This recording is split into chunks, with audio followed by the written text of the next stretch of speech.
Hi, everyone, and welcome back to Off to Broadway, the podcast where we deep dive into anything and everything musical theater from the comfort of my car. I'm Tara. I'm Stefania.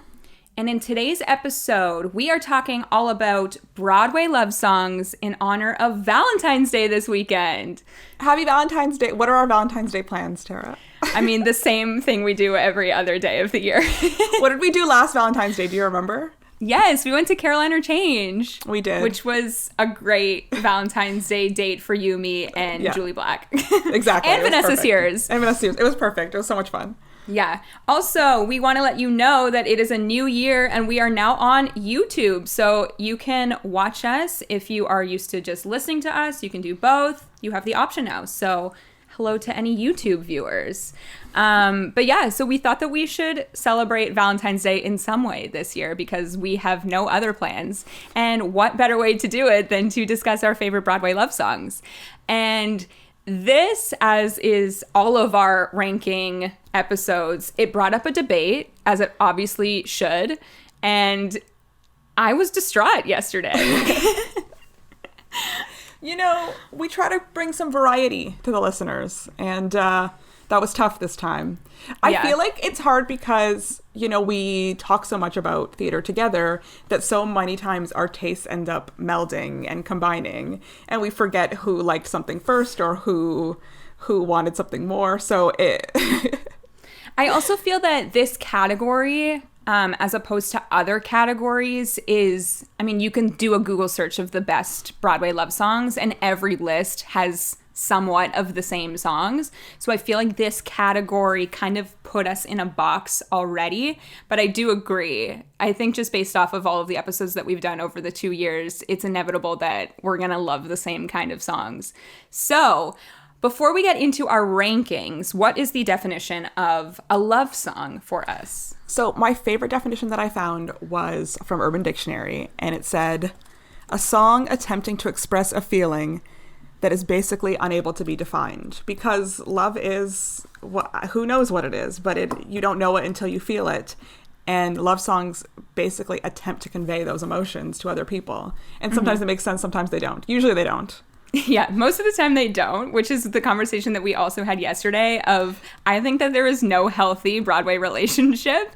There are moments of support and love for sure, but there's always a dilemma. So I don't know that it's always... It's outside forces, and sometimes it's the problem between the people. And I think that's different, you know? That's true. We also made some rules for this episode, just some like light rules in terms of what we can put on our lists. And one of the things that I said is jukebox musicals do not count because those songs weren't written for the show. So it could be based on a different experience. Yeah, it's not written to tell this specific story. So I agree with that. Another rule we had was no breakup songs. Which was a tough one. I feel like as I went down and made my long list into my short list, I was like, oh, I actually have a lot of breakup songs on this list. Is this a breakup song? I know. Sometimes it's hard. And I think the final rule was that it must have been performed on stage. So nothing from just a movie musical. Yes, that is true. Okay, so should we get into it? I think so. Okay, so to let everybody know, we both made our top 5 lists. We sent them to Shara, and if we had overlaps, we had to change. We can have 1 overlap. We ended up having 3, which, what's wrong with us? I was very upset about losing one of my songs. You didn't really care to lose one of your songs as much as I cared. But we agreed upon the terms in advance, and then, you know, I was accepting. Yeah, so the next time we do one of these ranking lists, we need to not have 3 overlaps. Okay, what is your number 5 love song? Okay, so my number 5 love song, it is a love song. I love it very much, and it's an interesting relationship. The entire musical is a love story, but it's not a love story with a happy ending. And even though the ending that you know going into this love song isn't good, I still think it's such like a pure moment of love and commitment between these characters that I love it. So it is The Next 10 Minutes from the last 5 years. That is my number 5 song. That's our crossover. That's our crossover. That's what I thought too. It is on my list. It's no longer number 5 because I had to make some changes. So I'll talk about my feelings on it when we get there. I love it. I think it's just like a snapshot of a perfect moment. And even though you know this relationship is doomed. Like, Jamie and Kathy are not going to be together at the end. It's not going to work out. You can't doubt that the love that they feel for each other in this moment isn't like 100% real and 100% like pure. And I think that's what it is. Like, some of these just capture a specific moment, a specific snapshot of love. And I think that's what this song does so well. And it's about like making a choice. I will love you for the next 10 minutes. And then at the end of that 10 minutes, I'll decide again. And every day you actively choose to like love that person. Mm-hmm. And they didn't choose in the end to love each other, but in that moment they chose. In that moment they chose. Yeah. And I really love it. This line that I picked out that really moved me, and it's Kathy singing, "I want to die knowing I had a long, full life in your arms." It's just like, I know. Just crying listening to that. And you know that it's not going to happen for them. But in that moment, they really want that. And that's what I love about it. I also love that song. It is a little bit higher on my list, so I'll save my thoughts on it. My number 5 is a song that was originally not on any list, and then it came up on Shuffle. I'm like, oh, I forgot about this song and how much I love it. And it is I Don't Need a Roof from Big Fish. This song is one that I did not even know what it was in 2018. I found out what it was because obviously Queen Renee Rapp sang it for her Jimmy Awards medley. And I remember watching the Jimmys that year and not having the screen up at that moment. And when I heard the song, the first thing that popped into my mind was, 1, who is this girl? And 2, what is this song? Because it's so, so stunning. And I, last year on my 2020 cast recordings journey, listened to all of Big Fish, and it's good. I will say it is kind of confusing on the same track of the Merrily We Roll Along cast recording because it takes place over 2 time periods. So when you can't see that, it is kind of confusing to just listen to. But that song stood out in that listen of the full cast recording. And Kate Baldwin has one of the most beautiful, pure voices I've ever heard. And this song is so stunning. From her vocalization to the orchestrations and the story that's happening around. I won't spoil what happens at the end of this song.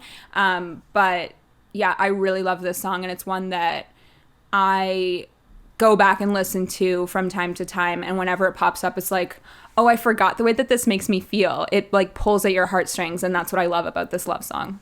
Yeah, I'm not super familiar with Big Fish, so I should go listen to it. You should. I mean, it's Norbert Leo Butz and Kate Baldwin, so can't really go wrong. You know how I feel about Norbert Leo Butz. Yeah, he was just number 5 on your list. He was I love Norbert Leo Butz. Okay, what is your number 4? My number 4 song is the one kind of sinister song on my list. I love this song very much.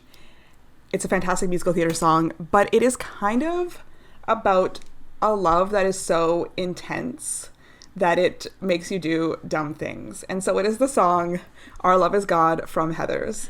Oh my God! I would have never put this on your list. It's so good. I know that you love it as a musical theater song, but I would have never even like put the two together. Crazy.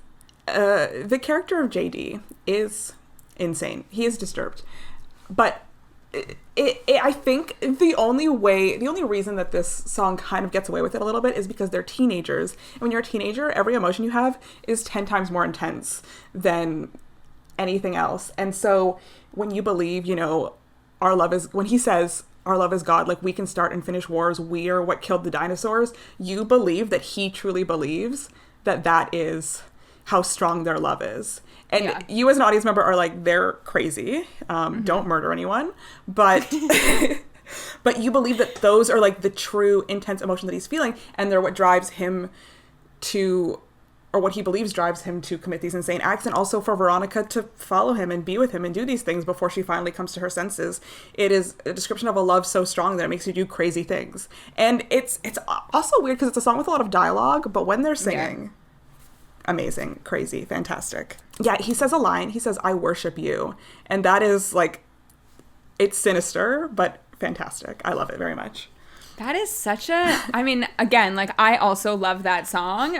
if we were to pick a Heather song, it wouldn't be that one. And I'll save the one that's on my honorable mention list because that's the one that I love.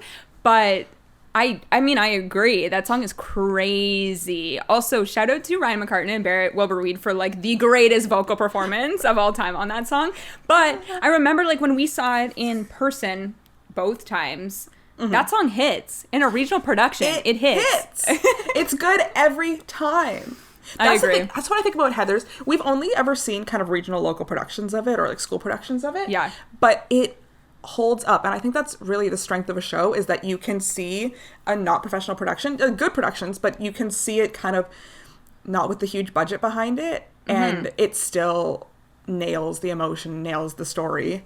And I think Heather's is one of those ones that holds up to many productions. Yeah, I definitely agree. My number 4...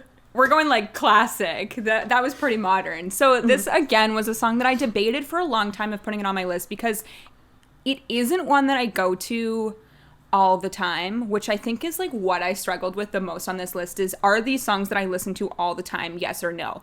And I think what I ended up realizing at the end of the day is that I don't listen to love songs most of the time. Like, I just don't gravitate towards them all the time.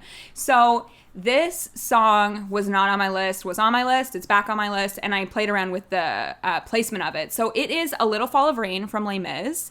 I feel like this is the first time that we have a Les Mis song on these categories. We've never had one. Excuse me, One Day More. We have, Act 1 and finales. Yeah, I was like, we didn't have it in opening numbers because we didn't classify it as an opening number. No, we had a whole discussion about it. But One Day More is the iconic Act 1 finale. 100%. I love this song. I have always loved this song. If you would ask me the 3 love songs in Les Mis, I think it's On My Own, A Little Fall of Rain, and A Heart Full of Love. And I love all 3 of them. To me, the Les Mis love song that I love the most is A Heart Full of Love. I love A Heart Full of Love. People hate it, but I love it. Upset. Cosette hits these high notes. I love Cosette. We stan. We love. Yeah, I agree that A Heart Full of Love is the better love song. But I love a devastating love song. I really do. And I think what's so great about this song is that, spoiler for anyone that hasn't seen Les Mis, 100 million years later. And this scene is when Eponine dresses up as a boy and goes to the barricade and she gets shot and dies in Marius's arms.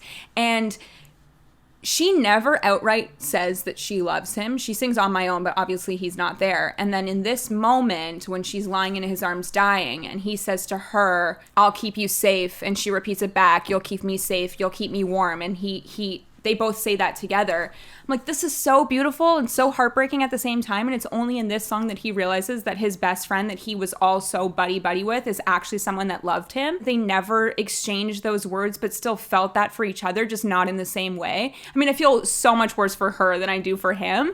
But the fact that they... Exactly. But the fact that they both shared this love for each other, and even though his wasn't romantic, is beautiful to me. This song makes me cry every time I see it.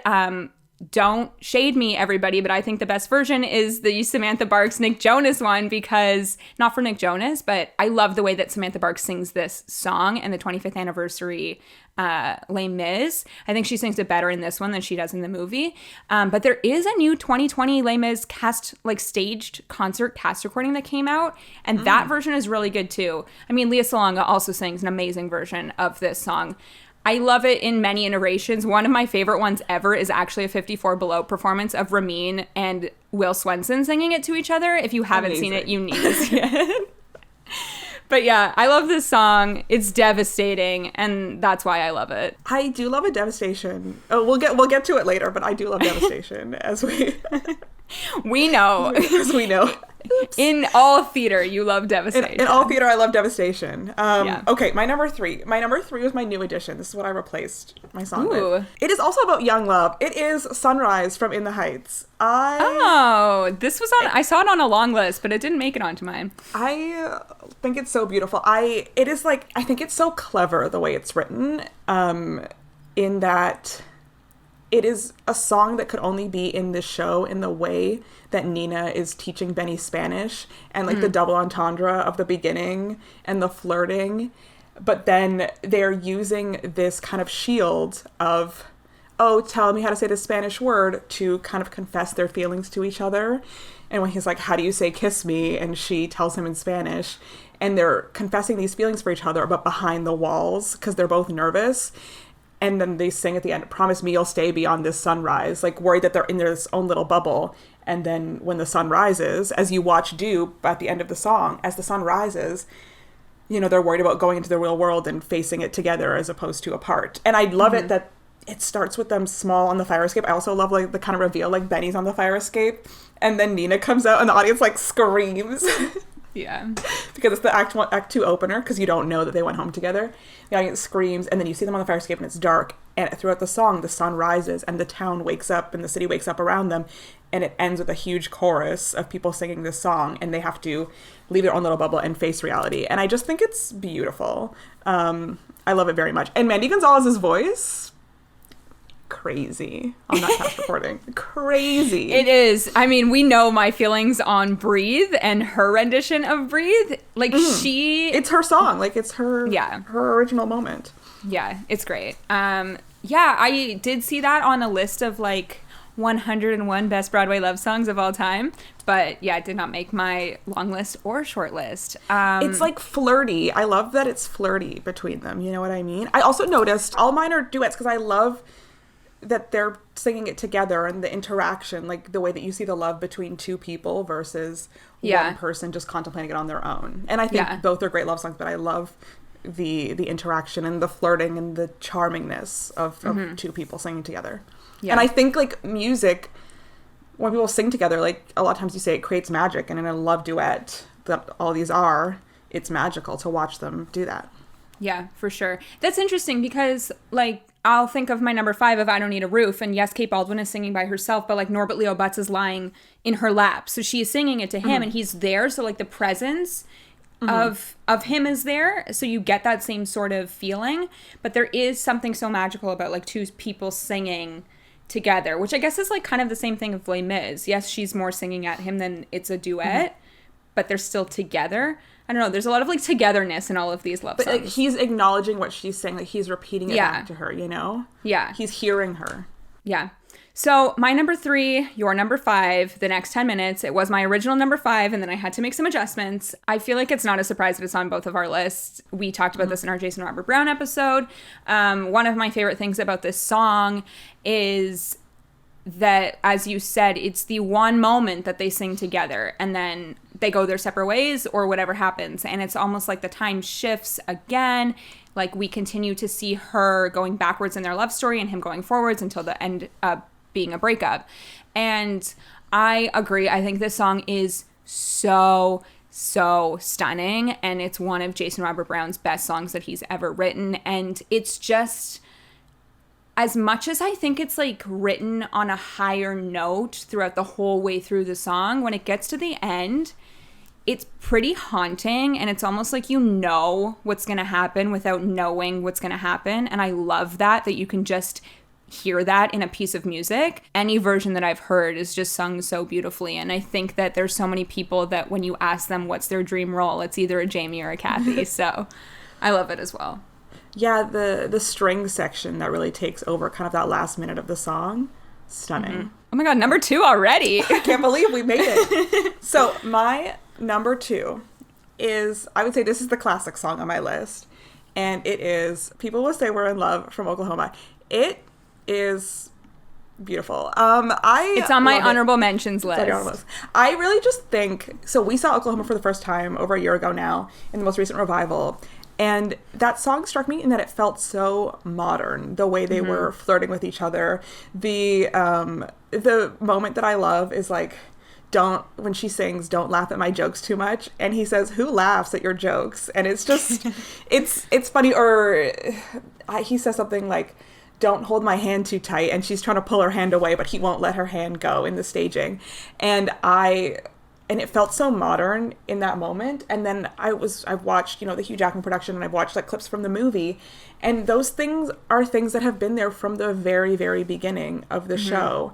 And it is like, it shows a timeless sort of love, and it shows the beginning of love. And from that song, I always get the sense that these are two people who know each other really well, and who have just been like doing this dance with each other, this flirting dance before they fully, dive, like getting their feet wet before they dive into being with each other permanently. And I just love the kind of like, it's sweet to me. And it's like a relationship that I like, in that they're not too precious with each other. They tease each other and they play with each other. And I just think it's like one of the most romantic things, that they're worried about the gossip, but they're also not worried. Song aside, the staging of that number is one of the best that we've seen. The green light, when it changed into that green light moment in the most recent revival, as everybody knows, this was labeled like the sexiest Oklahoma of all time. It is a sexy song. It's so weird. But it is. But also when like Damon Downo and Rebecca Naomi Jones sing it together, it's also like a super sexy song. There's like tension in it. Even in the earliest productions, there's tension in this song, like a sexual tension. Yes. What are your thoughts on the reprise? It's good. It's fine. It's not as good to me as that original moment of it. Yeah, I agree. I went back and listened to both because I couldn't remember if that green light moment happened in the first one or the second one. But also, go and watch the YouTube video that was put out by like the Oklahoma official account, because that explains that whole like sexual tension, and it's stunning to watch. Cut it with a knife down the middle of this sexual tension. There's a moment where he brings out his guitar. She's like, "Oh, don't bring out the guitar!" Like, it's so funny to me. Yeah, so and I sweet. think these two specifically did such a great job with that. To clarify, the version that you want is the most recent Oklahoma. I don't know. I love them all. I'm gonna have to listen. Okay, that's great. Because I am not super familiar with the Hugh Jackman one, but I have listened to the most recent Oklahoma revival one so much. Yeah, it's stunning. Just like, I don't know, it's beautiful. Yeah, it's really great, and I love it. Yeah. My number 2 is a song that has shown up on many of our episodes, and I always go back to it to listen to, and that's I Don't Know How to Love Him from Jesus Christ Superstar. This song is beautiful, and I think my favorite version of it is Sarah Bareilles singing it for the Jesus Christ Superstar. Was it NBC? Fox? Yes, NBC Live. One, she is incredible. Mary Magdalene is singing this song about how basically that she's been with all of these men, but no one is like Jesus. And I don't know, there's something about this song to me, and I think that it's the way that it's written, both lyrically and musically. This song builds in such an amazing way to the I never thought come to this. Yes, that is the part. And it's so powerful every single time that it's sung. I remember when we were doing our interview last year with Shalina Kennedy, and I went through and watched some of the clips that are online of her singing that song in Stratford, and she kills it also. It's just like, I feel like one of those songs that if you are a woman singing in this show, you want to give it your all, because it's just so powerful and like almost such a release. I really love this song, and I listen to it all the time. I have not seen Jesus Christ Superstar. We were supposed to see it this year. It was supposed to be part of Mervish's season. Yeah, and I was so excited to see this song finally sung live, but we'll have to wait for that day to come. Yeah, I do think it's a stunning song. It is beautiful. It is, I think a lot of love songs, it's like a conveyance of like, I've never felt this way before. And that's what that song is about. So many of these, like, it's like you're like hit with this. You're like, whoa, I thought I'd experienced love, but this is like nothing I've ever experienced before. And that's, I think the best love songs like capture that feeling, that moment, that like second of, wow, can't believe this is happening to me. Can't believe I love like this. It also says something to me with a show that I've never seen and I've only heard the song, that it still makes me feel something. I feel like that is what a lot of these love songs on my list at least have done for me, is that, yeah, even if I never saw a production of it, I can listen to it and still appreciate what that character is going to, and it hits me in a way that I might not have thought that it would. So, okay, the coveted number 1 spot, which I feel like was my number 2 that I lost. The coveted number 1 spot. One of my favorite musicals ever is Once, as we all know. And this is something I was looking at my list. 3 of the 5 relationships in my top 5 list do not work out, do not end up together. It's tragic. It's tragic. And this is one of those ones where do they even kiss in Once? I don't think so.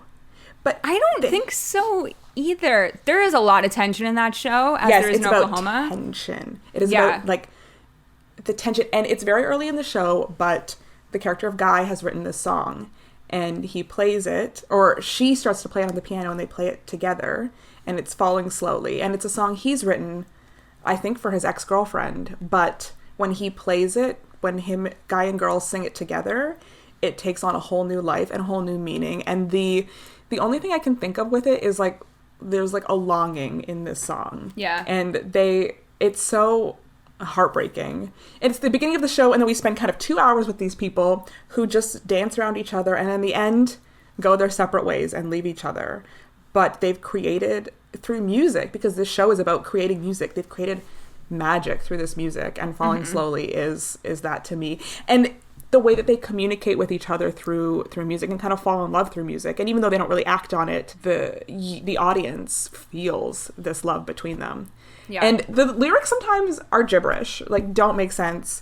I don't even know what they're saying. It literally does not matter. No, it just creates this feeling. It's the sound of their voices. I don't even know. It is know the way that she echoes him. It's gorgeous. I agree, but I also think, take the vocals aside, the instrumental of that song alone is enough to pull at your heartstrings. It's so slow, and it builds and builds and builds. So many of the songs in once, I think, builds really well like that, but Falling Slowly, which is kind of like the masterpiece song of that musical, in my opinion. It won the Oscar after the movie came out. Actually, I remember the first time I heard it. This is a tangent, but the first time I ever heard Falling Slowly, I was at a dance convention. I was probably 12, and the choreographer Mandy Moore was teaching a class, and the combination was to Falling Slowly, and I still like have vivid memories of hearing it for the first time in this like ballroom in downtown Toronto with Mandy Moore on like a manufactured stage. Stunning, gorgeous song, and every time I hear it, it just like gives me those emotions. So this was obviously the number 2 that I lost, and I was so sad to lose this song. One, because this is my dad's favorite song of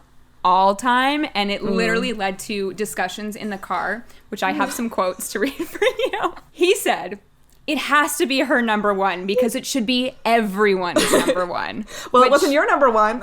No, because I'll tell you why, like, when we get to my number 1. And he said, if it was your number 1, then you wouldn't have this problem. And he's right. It was like one I couldn't bear to lose, you know? Yes, which I feel like that's how I felt about my number 1 as well, which, again, we'll get there when we get there. But I totally agree with everything you said. This song is so stunning. Also, let's give it up for Steve Kazee on those vocals, because they are... Kristen Milioti. Get it, girl. Yes. But his vocal... we don't hear him sing enough. Obviously, he hasn't done a show in a very long Broadway. time. Not since once. He's very busy with his new family, Jenna I'm Dewan. very happy for Steve Kazee. I'm very happy for Steve Kazee. I'm so happy for him. But I want to hear you sing on stage again. I want to hear you on an original cast album again. It's also one of those songs that you hear the first note of the piano, you're like, oh, I know this song, and I'm ready to sing along every single lyric because it's just like ingrained in your mind. I do agree.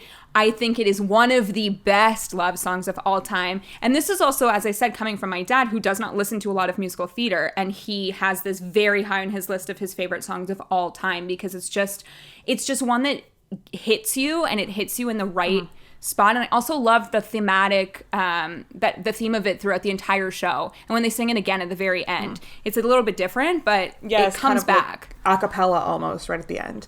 Yeah. And I mean, if you know me, you kind of know that this is this style of music that I love in general. And so it's kind of like a match made in heaven once in me and this song. And I remember when you saw it, the first time you saw it, because I think I had seen it before you. Probably. It came to Toronto twice, right? Well, the tour came, which I didn't see, but then I saw the Toronto sit-down production with a Canadian cast. I think that in the subscription that year, the tour was part of the subscription, and then we also got to see it again. But I know my parents went to see it the second time. But I remember the first time that you saw it, you had messaged either me or a group chat or something. It was like, this is the show. Like, this is it. I love that they don't end up together in the end. You know, that is one of my favorite things. It's like they're two people who like met at a perfect moment in time, and like their ships passed, and then they, you know, went on to lead their lives, but they were like changed for meeting each other. And I love that. Also one of those shows that does the incredible thing of having the musicians on the stage playing. I love that. That's one of my favorite things. I love to see the music being created on stage. Yeah. And I love like the interludes of them switching the set with the music. Fantastic. And the bar scene at the very, very beginning when you could go on stage and be part of it. Like, that's just, it brings you into that whole experience of this is the world that you're about to see and enjoy. It's great. I wish Once would come back. I would love to see it again. I've never seen the movie. Know me, love accents. I've never seen the movie either. I know. This is, also what I was going to say, when you had messaged me a couple days ago asking if the song had to be a musical first, I was like, that's going to take one off my list if it's not. So was this the one that you were referring to? No, I was actually thinking of Come What May. For me, this, like, I just think of the musical. I never think of the movie, even though I know it's based on a movie and the music is from the movie as well. But I was thinking of Come What May. Okay, my number one, which I guess was your number two, but we're about to find out. This song, if you know me, I not only have this in my top 5 love songs, but it is my top 5 musical theater songs of all time. It's in that list. And that's I'll Cover You from Rent. Was this your number 2? It was my number 2. I'm shocked because we never talk about Rent together because you've never seen it. I know, but I love the song. I'll speak first, actually. For me, it is not the reprise. I love the reprise, but for me, the love song is not the reprise.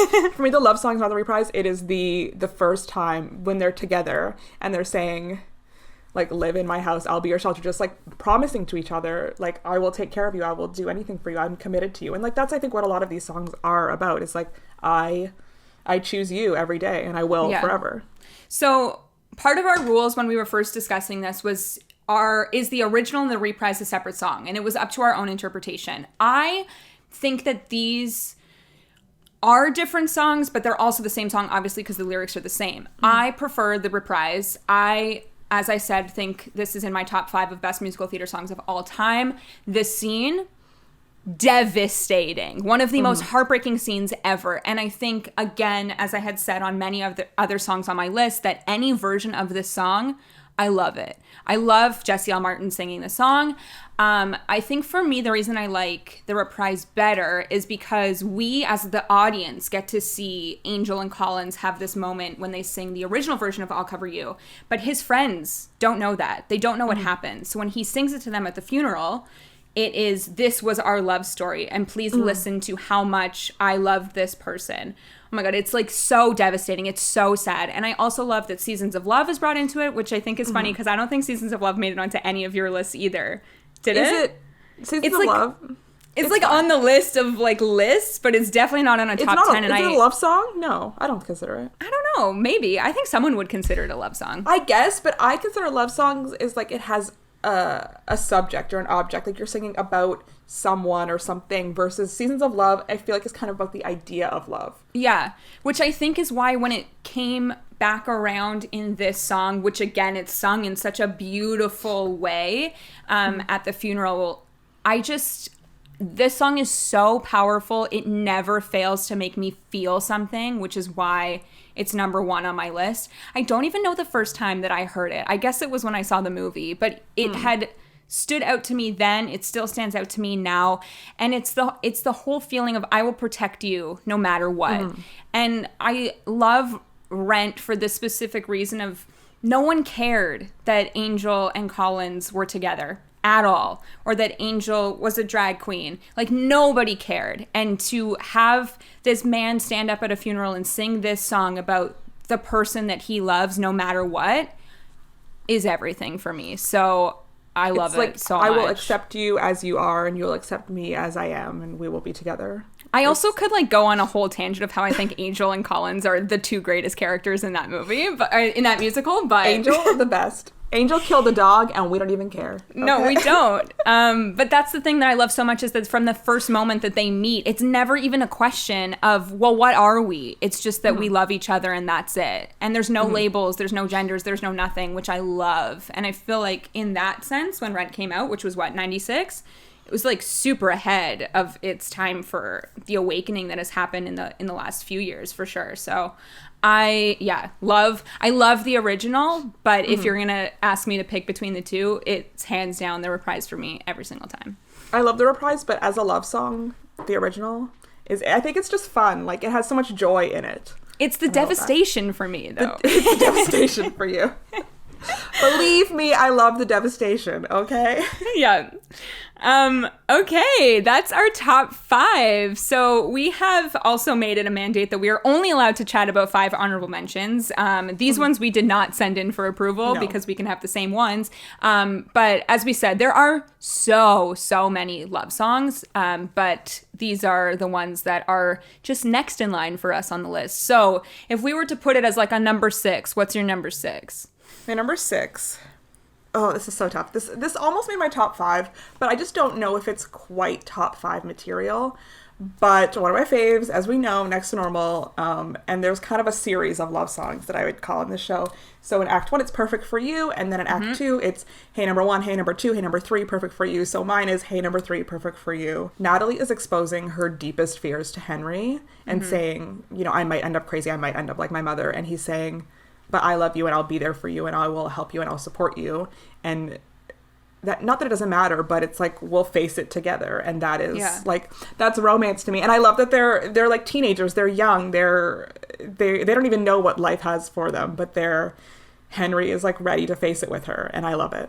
It's so romantic. It's so sweet. It is. And Henry, best guy. I love Henry. Henry is so hot to me. Also, we love you, Adam Chandler Perez.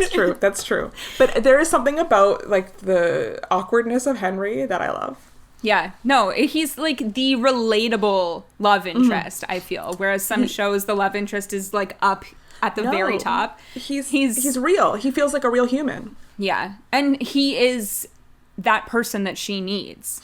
And he's perfect for her, as is the title of the song. As he says.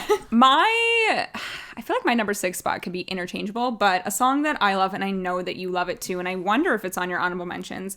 It's another Jason Robert Brown song. It's obviously from the Bridges of Madison County, and it's 1 Second in a Million Miles. I don't have it, but, you know, go on. Not even on your honorable mention list? It's on the long list, but it's not, I don't know. I do love me some Bridges. I think that this song is so stunning, like so super stunning. Again, I think I said this on our Jason Robert Brown episode, but I had thought that this was one of the best songs he's ever written. Is it because Stephen Pasquale has the voice of an angel in the song that it's so far up there for me? 100%. But I think without seeing the show, and I know that you're a person that has seen that bootleg like many, many times, without seeing that and only hearing it, I'm like, what is this love song? It is so beautiful. And Kelly O'Hara, obviously. But yeah, I mean, like, the storyline might be super messy at this point. I don't even know, but I love the song. I would listen to it all the time. I think that one does capture what I was saying before. It's like, they sing, all my life, I have been falling.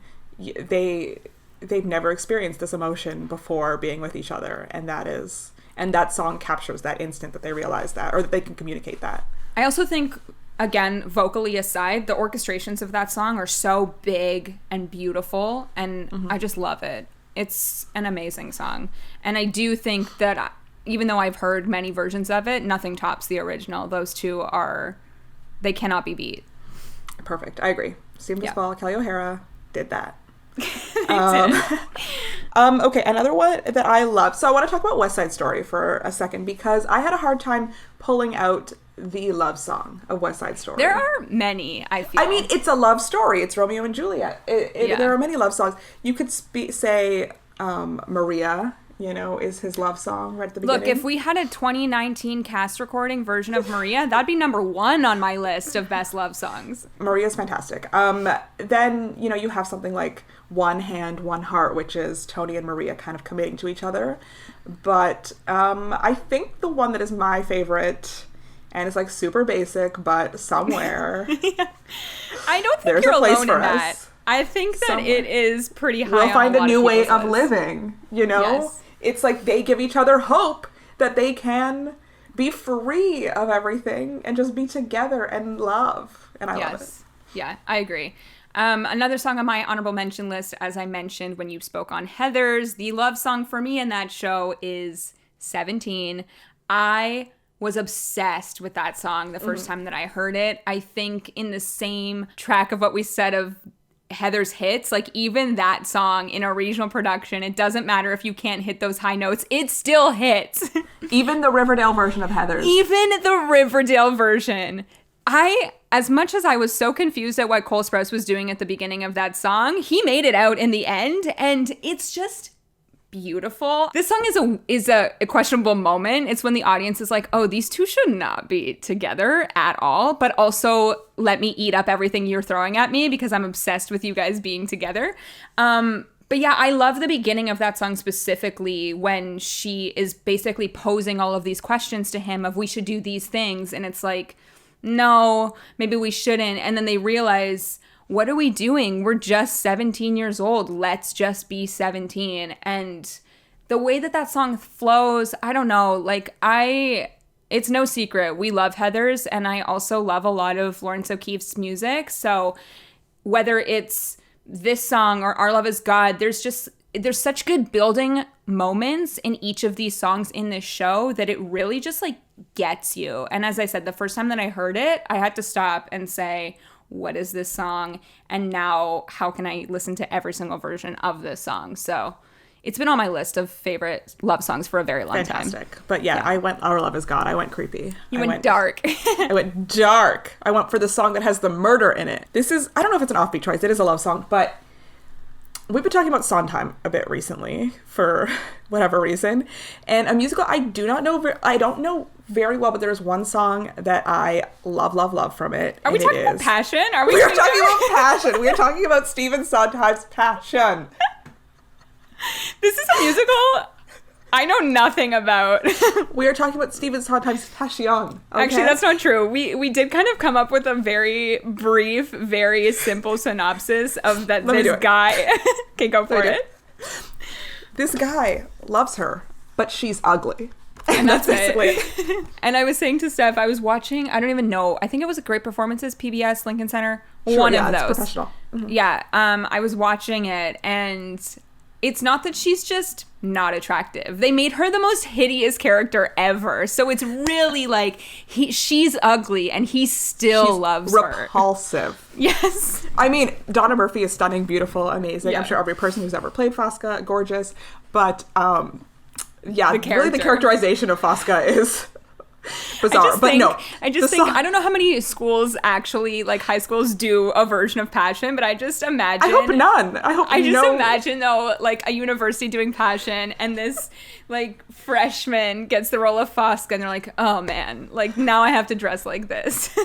I love Fosca. So yes, the song is "No One Has Ever Loved Me" that Giorgio sings to Fosca at the end of the show, and it is the moment, you know, he's broken up with Clara, and he goes to her and says, you know, no one has ever loved me the way you do.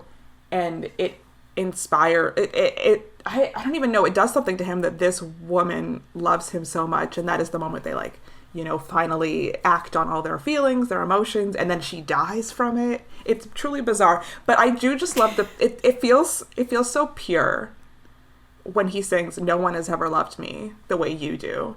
And I love it. It like just the purity behind that simple lyric.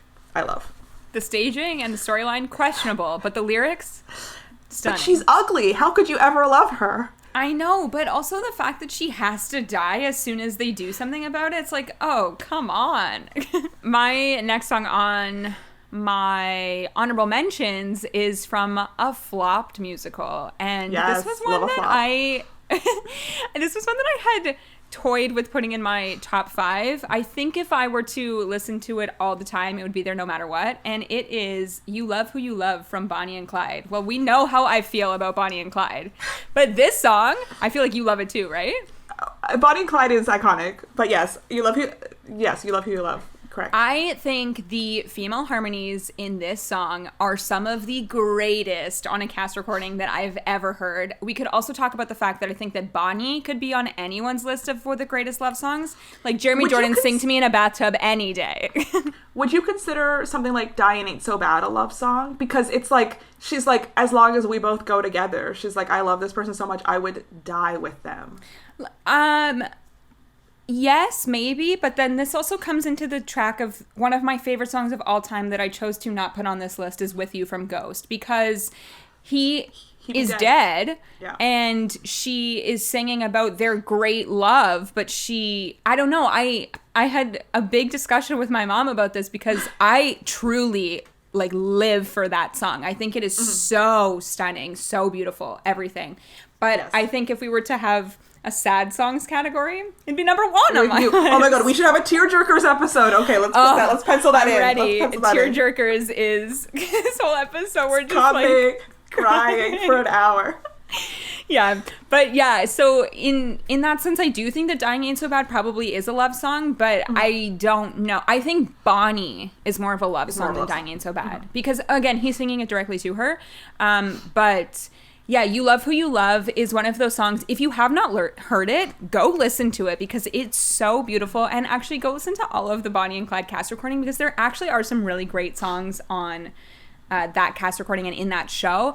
But I just love the theme of that song that it doesn't matter and you can't help it. You just love who you love and it is what it is at the end of the day. Even though like she loves a murderer and the other woman, I don't know who she loves, but she loves someone else. And I just think the vocal performance from both of these women, stunning, spectacular, amazing. My next song here is another Lin-Manuel Miranda moment.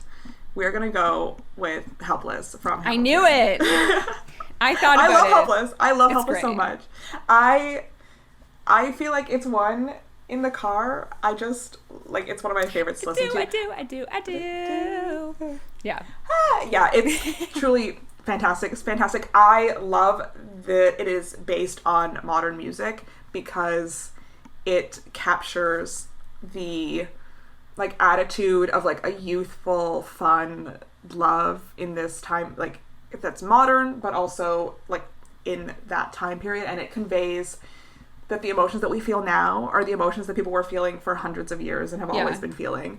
And I love that it's all about Eliza, and then Hamilton comes in at the end and does this like Ja Rule moment. Eliza, I don't have a dollar to my name.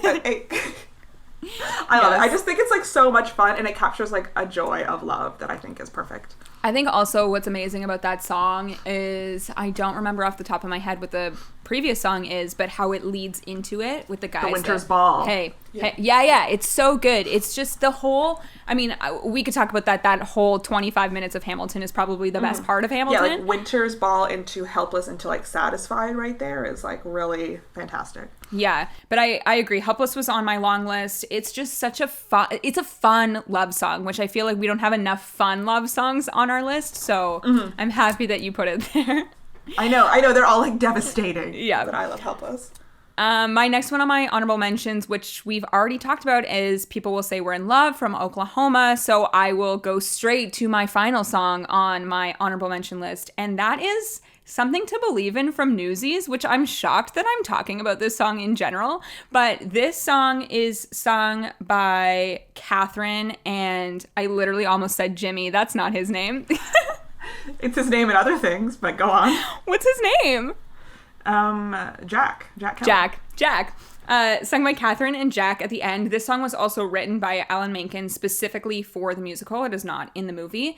Cara Lindsay and Jeremy Jordan are giving an amazing vocal performance, and I love the message behind this song. This is one of those songs that is not devastating. It's actually a very lovely, happy love song, and that they both needed each other to realize their full potential. It wasn't that he needed her to tell him that he was doing a good job and that vice versa. It's that they came together and they realized that, like, no, we can do this for ourselves.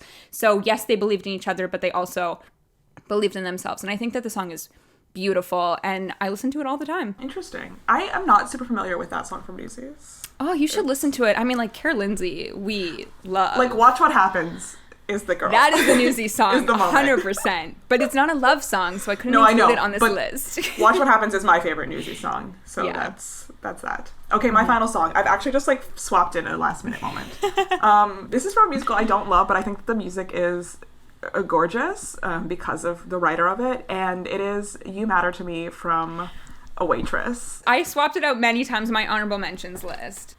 It's stunning, guys. It's stunning. It's gorgeous, and I just love the simplicity of it. That these people just say to each other, "You matter to me," and I just love that so much. And they're like committing adultery, they're cheating on their spouses, but in that moment, you like feel the love.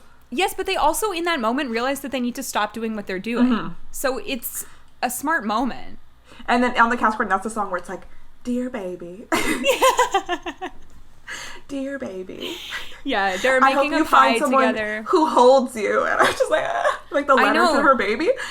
I can't deal with it. And it's like, oh my God, let's go. She experiences this love, like a love she's never felt before with Dr. Palmater. And now she knows what to tell her daughter, her child, to look for and to like not settle for less for. And it's like, which is, it's such an important moment because of her relationship with Earl and how awful it is. She realizes what she's worth, like that she is worthy of love and like what you should not settle for. It's beautiful. I also love the beginning of that scene when he comes in and he gets her the like engraved pie plate. So sweet. That Dr. Palmater is also best guy. Like there are many best guys in musicals, and even though he's cheating on his wife. That's yeah, fine. But it doesn't matter. Like Drew Gehling, we're fine with it. The moment at the end of Waitress that always gets me.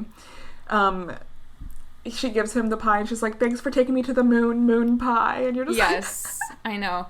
Wow. I Love You Like a Table wasn't on your honorable mentions. Oh my God, sorry. If I never have to speak of or think of, I don't even remember his character's name, but if I ever never have to Augie? consider him.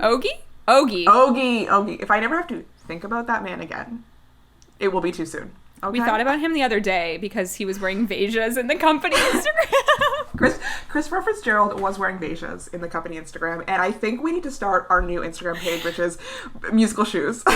We're ready, but as of I right think now, we might do it because it's all Vejas. Well, the only ones. Okay, this is a tangent, but I'm pretty sure we discussed this in our Oklahoma episode last year. Remember that we were obsessed with the jeans and we wanted to know what jeans they were? Weren't they American Eagle though? No, one of them was wearing American Eagle, but the Lori was not wearing American Eagle, and we were too far to see what the label was. I would know if it was a Levi's. Like, we would know with that red tag, and they were not. I agree. Maybe 2 hours trying to find these jeans and could not find them. I'm down for the shoe account. Right now, we have Christopher Fitzgerald in his Vejas and also Derek Klena in his Vejas for Jagged. I think I just want Vejas too much, but they're too expensive to justify.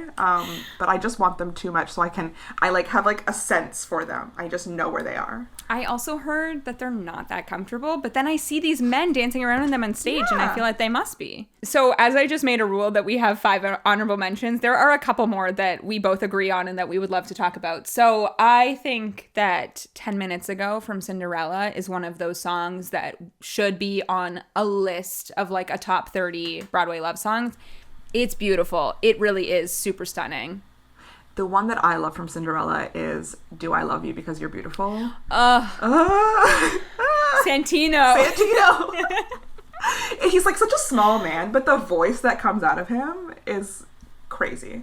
Do I Love You Because You're Beautiful? Or Are You Really as Wonderful as You Seem? I don't know. I mean, speaking of Santino, let's talk about Disney for a second. Even though this is a devious love song, Love is an Open Door is still a love song. We love Love is an Open Door. Yeah. And I think, like, just to go through a couple of the Disney ones, like, obviously, Can You Feel the Love Tonight from The Lion King is up there on a lot of people's lists of favorite love songs. A Whole New World to me is the one. It's beautiful. Aladdin. It's a really pretty song. I'm trying to think about other Disney musicals. What about Beauty and the Beast? Is it just Beauty and the Beast? Tale as old as time. Yeah, I guess. I'm trying to think. Even oh, friends, no, what's the other one? You know the one that the Beast sings? Oh, Something There. I feel like that is kind of a love song. That's like a falling in love song, yes. Yeah, it's cute. Like, ooh, what's happening to me? What's happening to me inside? Yeah. What I sent you the other day is I Turned a Corner from Thoroughly Modern Millie, and I really just think it's Gavin Creel's voice. Just the way, like, his mix, I'm gonna call it. His voice, the vibrato. Gorgeous. Yes. Listen to these music terms. Yes. Okay, I learned this from Seth Rudetsky. This is from me watching a lot of Seth Rudetsky videos. But just the way Gavin Creel uses his voice, the control of his voice in that song. Yeah. Nothing better. One that I was pretty confident that could have made its way onto your list was What Would I Do from Falsettos. It was so close. It was so close. I just can't get over that song. That's probably one that makes it on its tearjerker episode. That's being saved for the tearjerkers episodes. Like the Once I Was Told Good Men Get Better with Age. We're just gonna skip that stage. I can't handle it right now. It's actually interesting because we as we've said on many episodes, have seen the filmed falsettos. We saw it in person. I think that the Christian Borle, Andrew Rannells one is good, but I actually think that the Max von Essen, the Nick Adams one is better. 100% agree. I just remember when we sat in Chicago in that theater and they finished that song and we were like, oh my God. Sobbing. I forgot how sad it was, which is crazy, and then it happened, and I was like, oh, I can't believe I'm doing this myself again! Falsetto is one of those shows you forget how sad it is until you're in it, and then it's over. The first act is kind of fine, right? And you're like, ha ha ha, I'm having a grand old time, and then act 2, you're just But I do agree. I think that one would be safe for a tearjerker, but it is such a stunning love song as well. A lot of love songs could be crossovers, is what I'm realizing. Yes, I know. I was like looking, I was like, okay, let me find some more upbeat ones. I was like, but why? Anything goes, and I'm like, this just doesn't speak to me. Yeah. In the way that a lot of these other ones do. Yeah. Kiss Me Kate has So in Love, which is really beautiful. I mean, there's also like love songs, there's the classics that we don't really listen to, like Parade, Carousel. You know, those are All the Waste of Time. That one's great. If I Loved You. If I Loved You. Again, that kind of has like a little bit of a similar vibe to People Will Say We're in Love, because it's like they're talking around it, you know, if I loved you, I would do this. If I loved you, I would be like that. Yeah. Whereas they actually like just do love each other, or like they will in the future. That wraps up our ranked personal love songs. If you have a favorite love song, we would love to know what it is. As we said, ours tend to be more devastating than probably most people's should be. So if you have some happy love songs, send them our way, because we would love to hear them. And with that being said, it is time for our obsession of the week. Steph, what is your obsession this week? Okay, my obsession this week. Last night I was playing Trivial Pursuit with my family, as we do, and there was a question about a song. And I said, oh, this song from the musical Chess. My dad's like, this song is not from the musical Chess. And I'm like, this song is 100% from the musical Chess. And then we had to like Wikipedia it, and my dad's like, oh, it is from the musical Chess. I'm like, obviously, why would you doubt me? So obviously the song is One Night in Bangkok, and... Like, I'm not sure, did he think that was like a song that was made before the musical? He just thought it was a song. He just thought it was, I don't think he knew what the musical Chess was. Okay? Did he even know what the song was, or just thought that he had heard the song? It was a radio hit. It was a radio hit by... Amazing. It was a radio hit at the time from a singer named Murray Head, and it was on the concept album for Chess, and me and Julian, my brother, got really excited, and we asked Google to play One Night in Bangkok, and it started to play, and we both were just like... waving our arms, like getting excited to One Night in Bangkok. So that's the obsession of the week. It is One Night in Bangkok by Murray Head from the Chess concept album, because it slaps. Okay. I mean, not just in the concept album, it made it into that musical. I saw it live on stage, and let me tell you, that scene, wild. Does it make sense contextually? No. No. I don't know. But you can't cut it because it's iconic. No, it's, obviously. But in Chess, much like Once, but not at all the same. The musicians are playing on stage as it's happening, but the people are also dressed as their instruments. Right. Yes, they're chess Are they like the players. Chess pieces? And this song, if I'm remembering correctly, which I feel like I am because it's not something that I would forget. How could you ever make this up? They're like basically at a strip club on stage during this song, because it's the one night in Bangkok, and like Bangkok, Thailand. What happens in Bangkok stays in Bangkok, except for when you see it on stage, because then you see everything happen on stage. That show, wild. Would love to see it again, honestly. I feel like it was ahead of its time. I didn't appreciate it when I saw it. I would love to see it again. It's like so fun. It's so random, but I love it. Yeah, super and random. Just that we were just like, hey Google, play One Night in Bangkok, and then I can't believe I'm more shocked at the fact that this was a Trivial Pursuit question. What year was this game? Recent. They asked about a lyric in the song that we did not get the question right. So. That's so bizarre. Like, who are the people that wrote that question? Come and talk to us. Yeah, I don't know. Yeah, come on then. We want to ask you. I will also say, I had a Broadway card last night, so the cards are themed. And the Broadway card, the question was, what 2007 musical had the performers skate around on roller skates? And I was like, obviously Xanadu, thank you. And I was like doing really badly, and that was my first pie, and then I started to kind of go on a roll after that. I was like, I needed an easy question to get me in. But that's also such a random question to be in the musical theater category. You would think, like, I'm going to say a normal person, a person that doesn't know theater wouldn't necessarily know that. You would think it would be something like, wicked. You know what I mean? It's Trivial Pursuit. It goes places. Wow, There's a lot of this questions is exciting. in there. We should play. I love We should play live on this podcast. Yes! That would be fun. There's not always theater questions, though. It's very rare. You'd have to pick out all of the specific cards. Okay, my obsession this week is in honor of Mean Girls sadly closing on Broadway. If you listened to our year in review episode last year, you'll know that Mean Girls had a very special place in our hearts due to Cameron Dallas.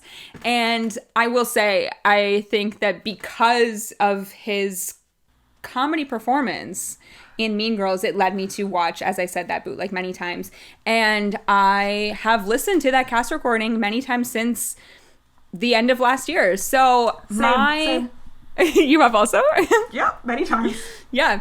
So my obsession this week is something that I played for you, Steph, over the microphone so that you could enjoy it. And that is the cast singing stars at the Google Talks for Mean Girls, because it features one of the greatest vocal riffs of all time on that song that should be in the show. Like, why is that not in the show? Obviously, Renee Rapp, you know that I love her, we love her, and that moment on that song should be in the show because it's so good, and it's a moment for Regina to finally, like, sing again at the end of the show after she's gone and been hit by a bus. We want to bring her back and give her this powerful vocal moment. So I love that performance of this song. It's a song that I don't really care for. I know that you love Stars now. I love Stars. I was like teaching myself the choreography from YouTube. It is sad that Mean Girls did have to close because of the pandemic. Hopefully that show can live on in its tour form, which I know that they were touring many places in the States before everything shut down.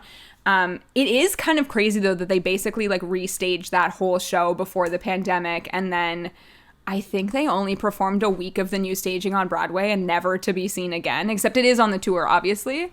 Both Mean Girls and Frozen did this. I know. Maybe there was a curse to... I remember seeing the Instagram stories from Renee. Maybe it's just a sign that, like, the show had problems and they weren't sure how to fix them. You know what I mean? I mean, the show has problems. But both Frozen and Mean Girls, they kind of like, okay, move this song around, change this, just like make little tweaks.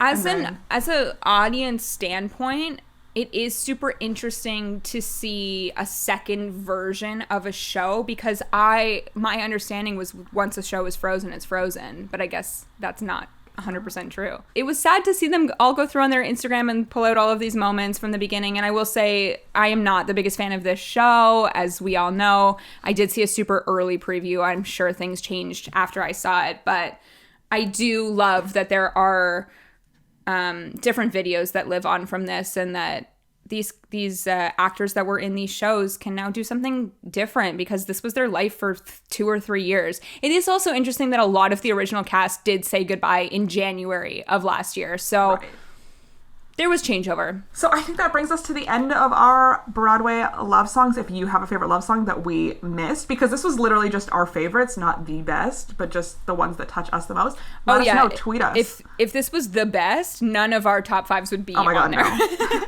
No, but just the ones that speak to us the most. So if you have a different one or ones that we missed, like, tweet us, talk to us on Instagram. We'd love that. But you can listen to our podcast anywhere podcasts are found. We'd love it if you rate and review on iTunes. And you can also, if you're watching on YouTube, subscribe. If you want to follow us on Twitter and Instagram, you can follow us at Off2Bway Podcast. That's with the number 2. And we will see you guys next time with our episode on The Greatest Showman. I'm very excited. Are we? Yeah. All right. Bye, guys. Bye.